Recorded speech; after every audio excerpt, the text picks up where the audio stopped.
to have Alan Ruppel, the co-founder and president of the Unity in Hope school system with us today.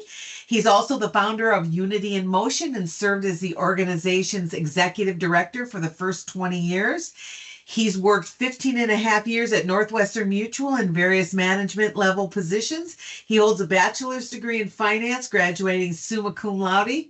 Alan is also a U.S. Navy vet. So thank you so much for your service and navigation team member of the fifth nuclear submarine to circumnavigate the world. How cool is that? He Very is rare. also the treasurer of the board of directors for the Hope Christian Schools Network and member of the board of directors for the Center for Urban Teaching and Jakari's Kicks for the Kids, Inc. He is recognized in the marquee who's who of top executives in the USA and abroad.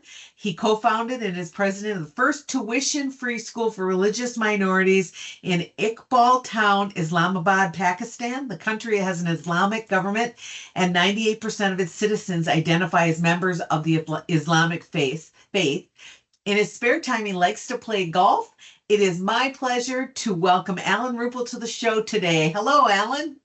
Hello, thank you for that very kind welcome and that pretty long bio there. That's I don't okay. want to It's bore so everybody to tears with that. not, not at all. It's very, very interesting. So I'm looking forward to learning a little bit more about your experience and all the good things. So that it was really interesting, and I've been looking forward to interviewing you today.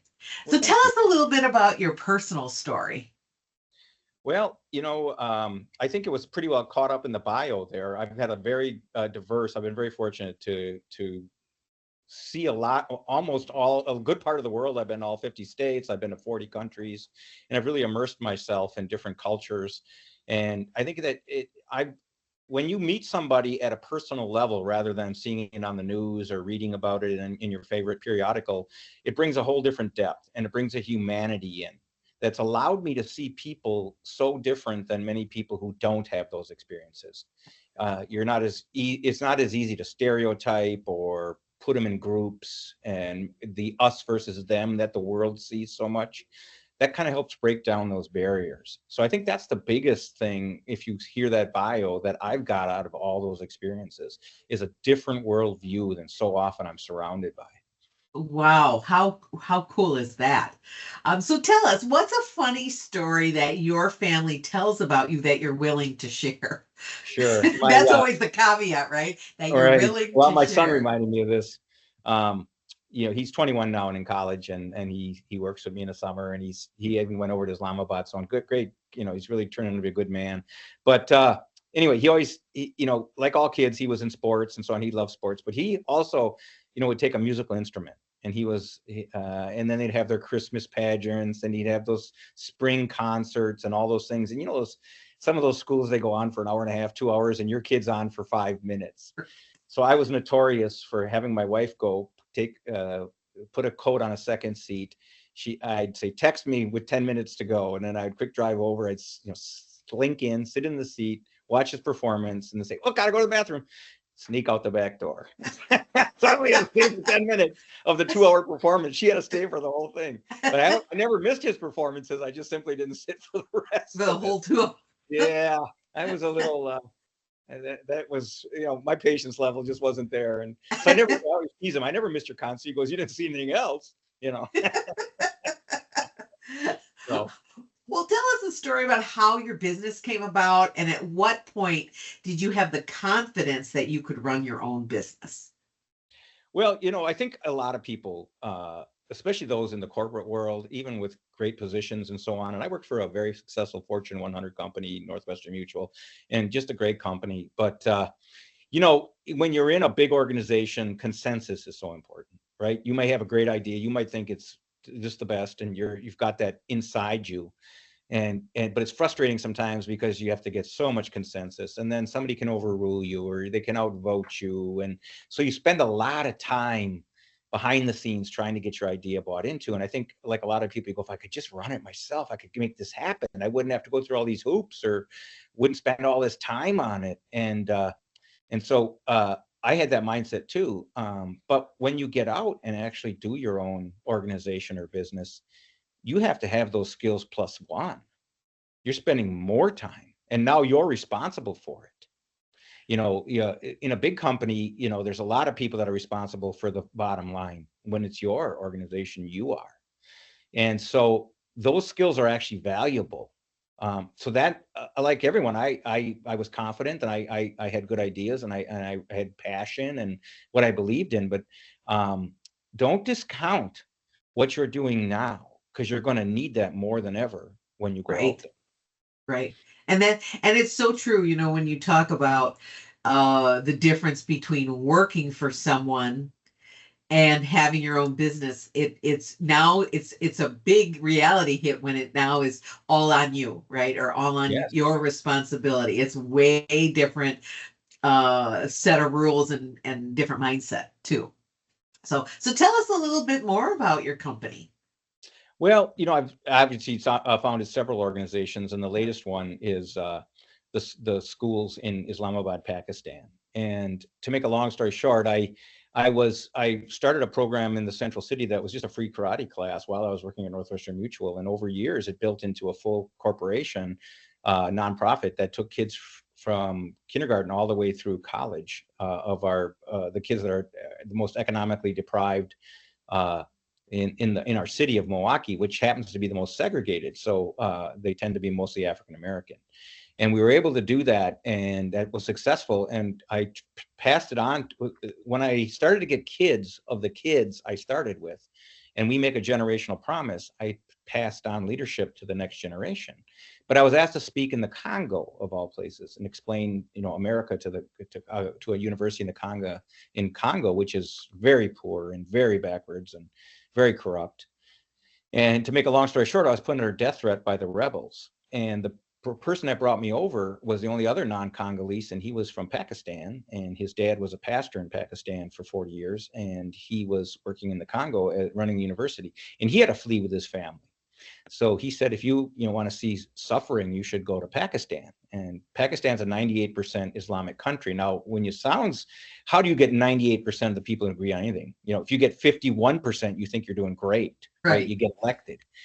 There, 98% identify as members of the Islamic faith. And you think, how can that possibly be? Well, if you're not a member of the Islamic faith, you don't get school, you don't get clean water, you don't get trash removal, and so there's no chance to break the cycle. They put them they live in slums on top of each other. They boil their sewage water for water, and there's no really nutritious food, and there's no way to break that cycle. They may get a job as a maid if they're very fortunate, or they may have to break rocks, like, for a construction company, but that's it, just to eke out a living. So we said, okay, the 2% that are left, and this is a long story behind it, having to get the government to agree and everything, because it's an Islamic government. We started the first non-denominational Christian school. Well, and everybody's welcome, by the way, everybody, even members of the Islamic faith, that tuition free in the history of Iqbal Town, Islamabad.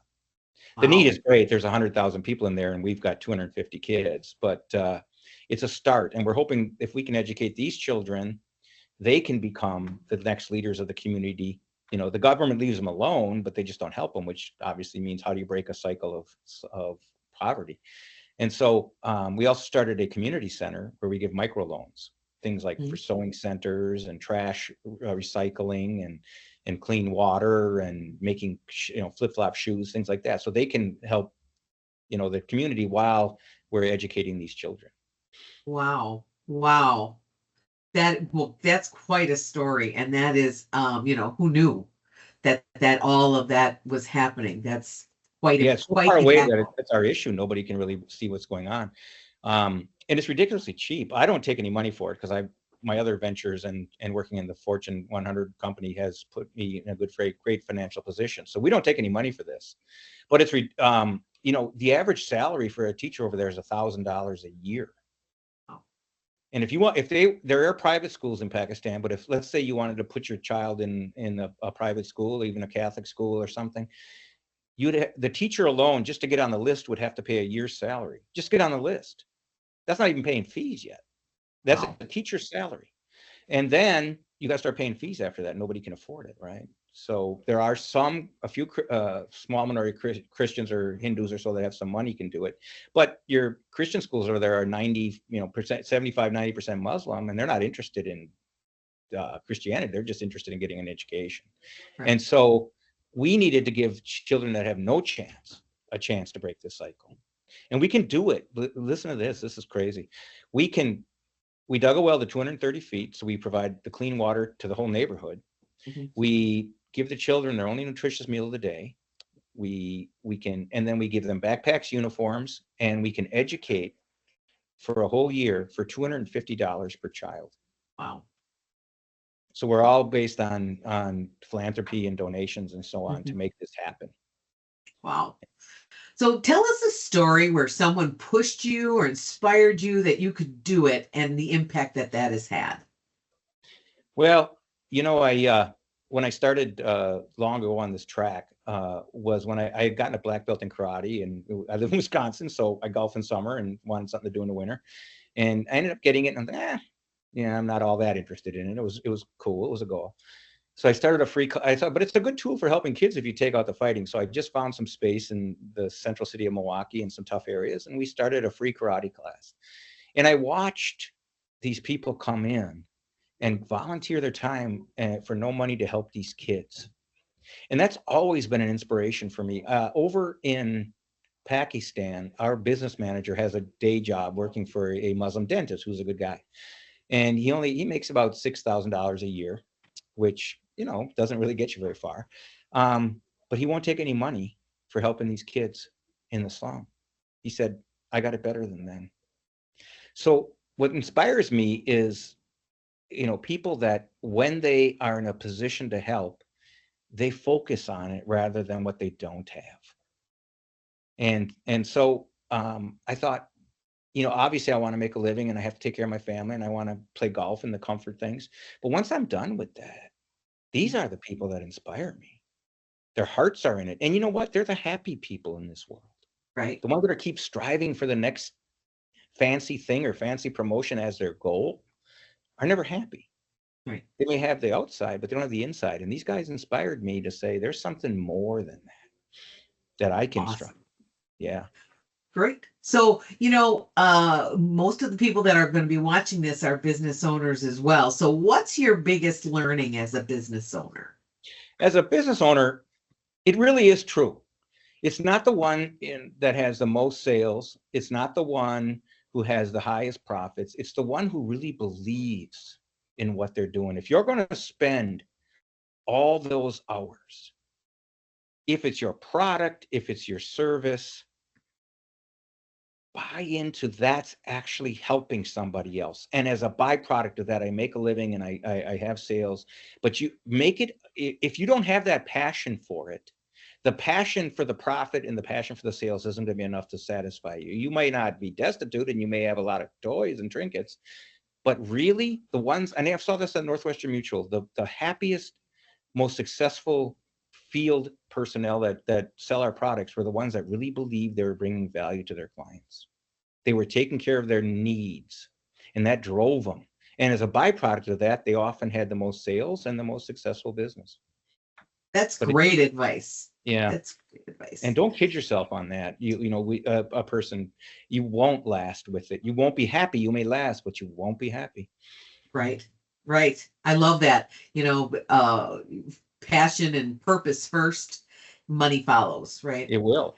So what's been your biggest challenge during the years in your business and who was or is a fellow business owner or colleague that helped you through that? I think dealing with, some ways the Americas, we're a victim of our own success. We have the ability now to stay in our comfort zones, be it our neighborhoods, be it our clubs, be it our friends, and we get our worldview from whatever station you happen to be watching or listening to, and we gravitate towards that. And so the biggest challenge I've had is getting people to see beyond that to their human beings, they're people. They're not lazy. A lot of them haven't been taught what work is. A lot of them don't understand it. And that's our role to help them understand that. Yes, we hold them accountable because it's good for them too. Mm-hmm. It's not about me. And so how do I break down that, getting people to break down that fear and break down those stereotypes that keep them in that bubble and in that fear? And I think watching them, especially when I was overseas in Pakistan, watching them who we would consider absolutely abject poverty, not even close to what we have here as far as on a material scale, still turning around and helping those they felt were even that needed help more than them.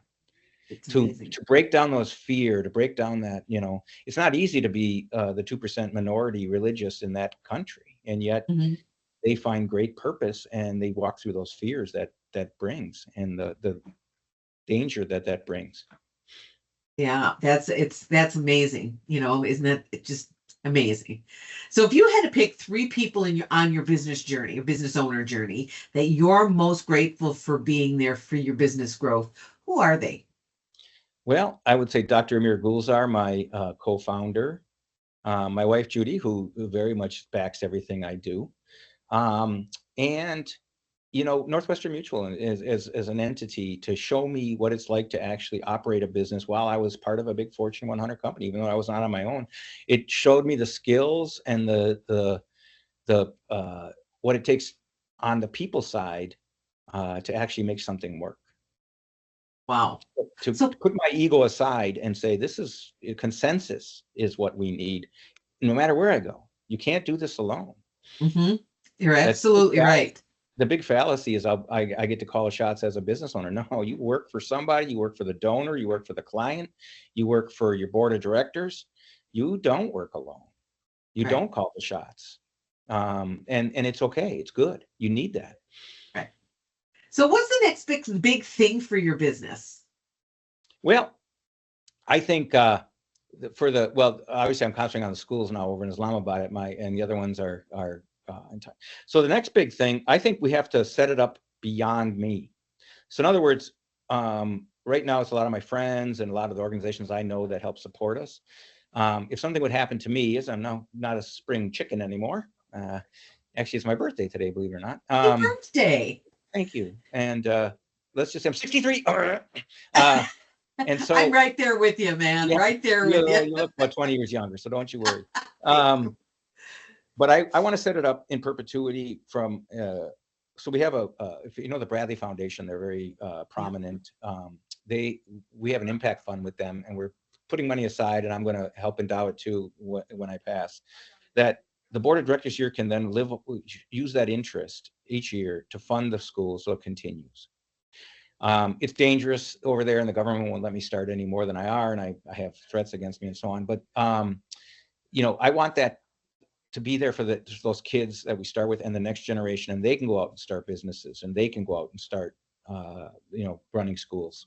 The hardest part about this job is not the threats. The hardest part is for we bring a new class, we grow a class every year till we get through high school. So we'll bring in 20 new kids to, we'll get up to 250, then so on, but it's kids moving on and on. That's the hardest part, is when the families come up to me, they know I'm in the area, and they beg me to put their child in there. The waiting list is 2,000 for every opening, and I can't do it.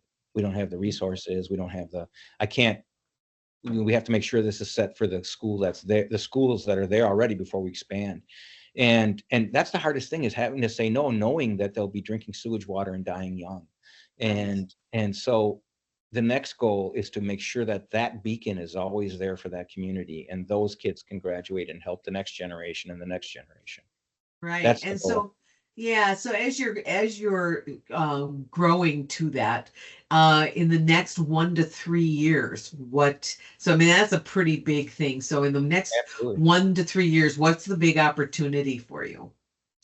Well, the big opportunity is we're going to match 2-for-1 anybody that wants to put into the Bradley Impact Fund for the to fund this program or this organization in perpetuity.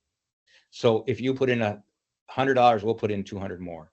If you put in $1,000, we'll put in 2,000 more, till we get to that number that we feel secure, that will keep this going into perpetuity. So Right. that's getting people to understand this isn't a program, or this isn't a 1-year deal. We're talking about in perpetuity. And so Wow. we're going to put our money where our mouth is. Great. So what's the biggest challenge to that? Um, well, the biggest challenge is Pakistan's so far away that they don't really Yeah. see the children. They don't see what they live in. It's like a TV commercial that you can turn off, right? The old Right. Save Children commercials. You start to get overloaded with that stuff. And so what we do is we open the books for everybody too. We're going to say, you know what? Hmm. You donate here, you get every book we have. We have nothing to hide. Every penny goes to these children. The highest paid employee is the principal. She makes $12.50 a year. Your money definitely makes a huge difference. But getting that message out to people that that actually is the case, Right. because there's That so much corruption in foreign governments. And when you give to charities, there's corruption from that, or their high admin salaries. We have none of that. right. This is a mission now. I'm set financially. This is a mission. Great. Awesome. So, Alan, it sounds like you have been really blessed with some incredible people who've helped you on your journey. What would you like to say to them? That you are loved. You are an inspiration. You keep me going when it seems so frustrating, when it seems that people aren't listening. Hearing stories of people just throwing money away on this and that and this, and I'm like, I could just get, you people keep me on the goal. You keep me inspired with your sacrifice and your support. I can't do it without you. Awesome. Well, Alan, it has been just a pleasure speaking with you today. Thank you so much for being on the show. Thank you for having me.